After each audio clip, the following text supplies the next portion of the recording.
Welcome to our channel. నమస్కారం. ఆంధ్రప్రదేశ్ రాష్ట్ర వైద్య ఆరోగ్య శాఖలో మంత్రి సత్యకుమార్ యాదవ్ గారు 61 కోట్ల రూపాయలతో హాస్పిటల్స్లో కావాల్సిన పరికరాలు కొన్నారు.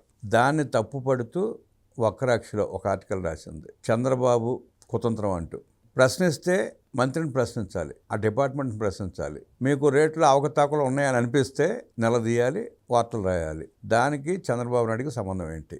ఎందుకు ఆ వార్త అలా రాసింది తెలుసుకునే ప్రయత్నం చేద్దాం. విశ్లేషణకు మనతో పాటు ఉన్నారు సీనియర్ జర్నలిస్ట్ దుర్గా కుమార్ గారు. వారిని అడిగి మనం విశేషాలు తెలుసుకుందాం. నమస్తే సార్. నమస్తే బ్రహ్మ గారు, మన వీక్షక మిత్రులకు కూడా. వైద్య ఆరోగ్య శాఖలో మంత్రి సత్యకుమార్ యాదవ్ 61 కోట్ల రూపాయలతో పరికరాలు కొన్నారు. దానికి వక్రాక్షుల ఆర్టికల్ బాబు విశ్వాసఘాతకం అంటే ఒక ఆర్టికల్ రాశారు. దానికి దీనికి సంబంధం ఏంటి? ఎట్లా వస్తారు, ఎట్లా విశ్లేషిస్తారు? అసలు ప్రభుత్వ ఆసుపత్రుల్లో ఏమైనా పరికరాలు కానీ మందులు కానీ ఇంకా ఏవైనా సరే సదుపాయాలు కల్పించినప్పుడు ఎవరైనా సంతోషించాలండి. ఎందుకంటే ప్రభుత్వ ఆసుపత్రుల్లో ఎప్పుడు పడితే అప్పుడు అవి జరగవు. దానికి చాలా ప్రాసెస్ ఉంటుంది. ఈ ప్రొక్యూర్మెంట్ చేయాలంటే అక్కడ ఉన్న రిక్వైర్మెంట్ గురించి వాళ్ళు రిక్విజేషన్ ఇవ్వాలి, ఇక్కడ నిధులు ఉండాలి. తర్వాత ఏ సంస్థలు ఆ ఉత్పత్తుల్ని చేస్తాయి దానికి సంబంధించినటువంటి కొటేషన్లు పిలుస్తారు, టెండర్లు పిలుస్తారు బహిరంగంగా. గ్లోబల్ టెండర్స్ కూడా పిలుస్తారు. గ్లోబల్ టెండర్స్ పిలిచినప్పుడు ఇతర దేశాలకు సంబంధించినటువంటి డీలర్లు కూడా ఆ టెండర్లో పార్టిసిపేట్ చేస్తారు. తర్వాత ఇంకోటి ఏంటంటే, ఇప్పుడు ఈ 61 కోట్లలో ఒక రకం కాదండి. తల్లికి పనికొచ్చే, గర్భవతులకు పనికొచ్చే ఉన్నాయి, నవజాత శిశువులకు పనికొచ్చే ఉన్నాయి, తర్వాత బ్లడ్ ఎనాలిసిస్లకు పనికొచ్చే ఉన్నాయి, తర్వాత ట్రాన్స్ఫ్యూషన్స్ పనికొచ్చే ఉన్నాయి, ఐస్కి సంబంధించినవి ఉన్నాయి. అన్ని రకాల జబ్బులకి సంబంధించిన 20 రకాల పరికరాలు అవన్నీ. వెంటిలేటర్లో, ఎక్స్రే, మరీ ముఖ్యంగా వెంటిలేటర్లో కూడా రకరకాల క్వాలిటీ వెంటిలేటర్స్ అంటే పర్పస్ కోసం ఇన్ని 20 రకాలై కొన్నప్పుడు 61 కోట్లతో అనేక ఆసుపత్రుల్లో ఆధునిక వస్తువులు ఏర్పడుతున్నాయి. ప్రజల ప్రాణాలకు ఒక భరోసా ఏర్పడుతుంది. తర్వాత ఇది మంత్రి ఏకపక్షంగా తీసుకునే కాదండి. దీనికి టెండర్ ఫైనలైజేషన్ కమిటీ ఉంటుందండి. వాళ్ళు దాని మీద ప్రతి మిషనరీ మీద మొత్తం రికార్డు రాయాలి. ఏంటి, ఏ పరికరం కొంటున్నాం, ఏ కంపెనీది కొంటున్నాం, దాని రేట్ ఎంత, ఇతర కంపెనీలు ఏమేమి ఉన్నాయి, ఆ కంపెనీల రేట్లు ఎంత, దీనికి ఉండే అడ్వాంటేజ్ ఏంటి, తర్వాత దీనికి సర్వీస్ కాంట్రాక్ట్ వాళ్ళు ఎంత కాలం ఇస్తున్నారు, ఇవన్నీ కూడా సపోర్టివ్ సిస్టమ్స్ చూస్తారు. బిఎఫ్సి ఆమోదించిన ఉత్పత్తులకి ఇచ్చారు కాంట్రాక్ట్. అదొకటి. రెండోది, కమిటీ కూడా మొత్తం ఈ స్క్రూటినీ చేసి ఫైనలైజ్ చేసిన తర్వాత మాత్రమే పర్చేజ్ ఆర్డర్ ఇస్తారు. ఆ కంపెనీలకి ఏమేమి కొన్నారో వాటికి ఫండ్స్ వెళ్తాయి. అది హెల్త్ మినిస్టర్ లెవెల్లోనే జరుగుతుంది తప్ప చీఫ్ మినిస్టర్ రాక కానీ క్యాబినెట్ రాక కూడా వెళ్ళక్కర్లా. ఎందుకంటే ఇది రొటీన్గా జరుగుతూనే ఉంటాయి. ఏ ఆరోగ్య శాఖ మంత్రి టైంలో అయినా ఎప్పటికప్పుడు అప్డేట్ చేసుకుంటారు. కొన్ని బడ్జెట్ అలాట్మెంట్ అయిపోతుంది, దాన్ని బట్టి వెళ్తారు వాళ్ళు. రెండోది, స్క్రాప్ అయిన మెషినరీని, అవుట్డేటెడ్ మెషినరీని కూడా స్క్రాప్లో పడేస్తారు. ఎప్పటికప్పుడు అప్డేటింగ్ జరుగుతూ ఉంటుంది. చేయకపోతేనేమో చేయలేదంటారు, చేస్తేనేమో 61 కోట్లలో ఎంత అవినీతి చేయగలుగుతారండి. రెండోది, ఆయన బీజేపీకి సంబంధించిన మంత్రి. బీజేపీ 12 ఏళ్ల నుంచి కేంద్రంలో పెద్ద పెద్ద కొన్ని లక్షల కోట్ల రూపాయల పథకాలు అమలు చేసిన చాటే వాళ్ళు ఎక్కడ అవినీతికి పాల్పడిన దాఖలా లేదు. అందుకే మూడోసారి కూడా బీజేపీ ప్రభుత్వం వచ్చింది. ఏ వ్యక్తి మీద కూడా వ్యక్తిగతమైన అవినీతి ఆరోపణలు రాలేదు. ఇప్పుడు ఈయన సత్యకుమార్ గారు బీజేపీకి సంబంధించిన మంత్రి అయితే మొన్న డిఎస్సికి సంబంధించి లోకేష్ గారిని రాజీనామా చేయమన్నారు. ఒకవేళ అట్లాగే అనుకుంటే ఇప్పుడు ఇక్కడ మంత్రిని అడగాలి కానీ చంద్రబాబు నాయుడు గారు ఘాతకం అంటే ఏంటి? మెడికల్ హాస్పిటల్స్లో మెడికల్ ఎక్విప్మెంటు, మెషినరీ, ప్రజల ప్రాణాలకు అవసరమైనటువంటి పరికరాలు కొంటే అది తప్పు అని అంటే, అది కూడా ఒక సిస్టమేటిక్గా రేపు అధికారులు ఇవాళ కొన్న తర్వాత అందులో ఏమైనా అవకతవకలు జరిగితే ఎవరైతే ఆ కమిటీలో, ఫైనలైజేషన్ కమిటీలో సభ్యులు ఉంటారో, సంతకాలు పెట్టారో వాళ్ళు బాధ్యులే. వాళ్ళంతా సీనియర్ ఐఏఎస్ అధికారులు, సెక్రటరీస్ అట్లాంటి అంత ఐఏఎస్లే వాళ్ళు. తర్వాత టాప్ మెడికల్లో పొజిషన్స్లో ఉన్న వాళ్ళందరూ కూడా కమిటీలో ఉంటారు. పూర్తి అవగాహన ఉండే వ్యక్తులే. తర్వాత వాళ్ళు సర్వీస్లో కంటిన్యూ అవుతారు. మంత్రి గారు ఉండొచ్చు, వెళ్ళకపోవచ్చు, కానీ వాళ్ళు ఎందుకు దాంట్లో ఇరుక్కుంటే కనుక ఇప్పుడు ఐపీఎస్ అధికారులు ఎలాంటి పరిస్థితులు జగన్మోహన్ రెడ్డి టైంలో ఫేస్ చేస్తున్నారు తప్పులు చేసి, రేపు వాళ్ళు కూడా బాధ్యులు అవుతారు. కాబట్టి వీళ్ళు సాక్షిలో, పేపర్లో రాసినందువల్ల ఇవన్నీ నిజాలు అనుకుని మనం మాట్లాడటం కూడా కరెక్ట్ కాదు.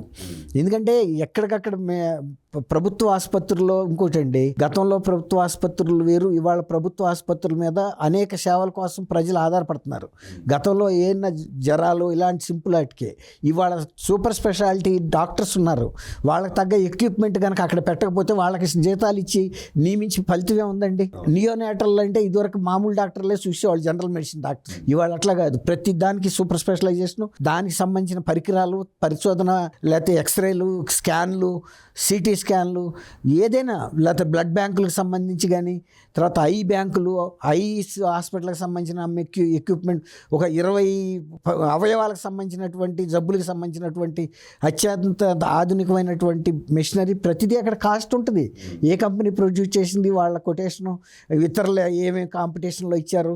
ఇప్పుడు 5 ఏళ్ల క్రితం రేట్లకి ఇవాళ పోల్చి అప్పుడు అంతే ఉందంటే, ఇవాళ మొన్న గల్ఫ్ వార్ తర్వాత పరిస్థితులు మారిపోయి రేట్లు పెరుగుతూనే ఉంటాయి ఎప్పటికప్పుడు. అట్లాంటప్పుడు ఏ రోజు ప్రివైలింగ్ ధర, ఏ రోజు ఏ ధర అందుబాటులో ఉందో అదే కొంటారు. అంతేగాని 5 ఏళ్ల క్రితం మీరు అప్పుడు ఇచ్చారు కదా అంటే ఇవాళ ఇవ్వమంటే ఆ కంపెనీలు ఇవ్వవు కదా. వాళ్ళు ఆ వ్యాసంలో ప్రచురించిన తమిళనాడు ఆ టెండర్ నోటిఫికేషన్ లేదంటే టెండర్ ప్రక్రియ జరిగిన లెటర్ కింద సంవత్సరం ఉంది, అది ఈ సంవత్సరం మారుతాయండి. ఒక్కోసారి 6 నెలలకు కూడా మారుతాయి. ఇంకోటి తెలుసా, ఆ కొటేషన్ ఇచ్చేటప్పుడే వాళ్ళు డెడ్ లైన్ పెడతారండి. ఫలానా లోపు ఇస్తేనే ఈ కొటేషన్ ఫోర్స్లో ఉంటుంది. ఆ డేట్ దాటిన తర్వాత కనుక మనం పర్చేజ్ ఆర్డర్ ఇచ్చినా కూడా ఆ రోజు అమల్లో ఉన్న ధరే చేస్తూ ఉంటారు. మనం కాదంటానికి వీల్లేదు. కంపెనీలు టైం టు టైం వాళ్ళ ప్రైసెస్ రేట్స్ రిలీజ్ చేస్తూ ఉంటాయి. కాబట్టి మనం ఇప్పుడు కార్లు కొంటున్నాం కదా, కార్లు కూడా మనం డెలివరీ తీసుకున్న రోజు ఏది ఉంటుందో అదే. మీరు అడ్వాన్స్ ఇచ్చిన రోజు తర్వాత ఇంకో నెల రోజుల తర్వాత వచ్చిన డెలివరీ తీసుకుంటా అంటే నో, ఆ రోజు ఏ రేట్ ఉంటుందో అదే తీసుకోమంటారు. ఆడగలు బాగా తెలుసు కదా పేపర్ గురించి. ఇప్పుడు సిమెంట్, భారతీయ సిమెంట్ ఉందండి. భారతీయ సిమెంట్ కంపెనీ పెట్టినప్పుడు బస్తా ఎంత ఉంది, ఇవాళ ఎంత ఉంది, ఆ రోజు అంతకే ఇచ్చే, ఇవాళ ఇంతకే ఇస్తున్నావు, ఇంత ఎందుకు పెంచావంటే ఏం చెబుతారు? అంతే. సాక్షి పేపర్ ఉంది, ఆ రిలీజ్ అప్పుడు స్టార్టింగ్ అప్పుడు ఒక ప్రైస్ ఉంది, తర్వాత ఎప్పుడైతే పెంచారు వాళ్ళు. అలా అడ్వర్టైజ్మెంట్ ధరలు పెంచుకున్నారు.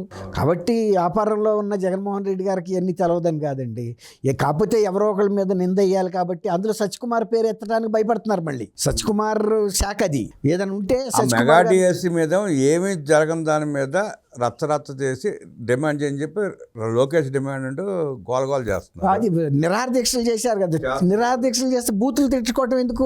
వాళ్ళని, ముఖ్యమంత్రిని, ఉప ముఖ్యమంత్రిని, లోకేష్ గారిని ఓట్లు ముట్టుకాలేసి చాచి దవడ మీద కొట్టుకున్నా మళ్ళీ వాళ్ళకి అదే ప్రాసెస్, అదే మాటలు మాట్లాడుతున్నా, అవే అబద్ధాలు చెప్తా ఉన్నారు. ఇక్కడ సత్యకుమార్ యాదవ్ గారు పేరు ఎత్తడానికి, బీజేపీ పేరు ఎత్తడానికి ఉచ్చపోసుకుంటారు. ఎందుకంటే బీజేపీ పేరు ఎత్తితే జగన్మోహన్ రెడ్డి గారి కేసులు అక్కడ ఏం కదులుతాయో అని అదో భయం. ఎందుకంటే ఇక్కడ నుంచి బీజేపీ వాళ్ళు చెబుతానే ఉంటారు, జగన్మోహన్ రెడ్డి ఎప్పుడన్నా బీజేపీ ఇంకా ఏలు పెట్టి చూపించాడు అనుకోండి, ఇదిగో ఈ రకంగా మాట్లాడాడు బీజేపీ ప్రభుత్వాన్ని లేకపోతే బీజేపీ మంత్రిని అంటే మళ్ళీ ఆయనకు భయం.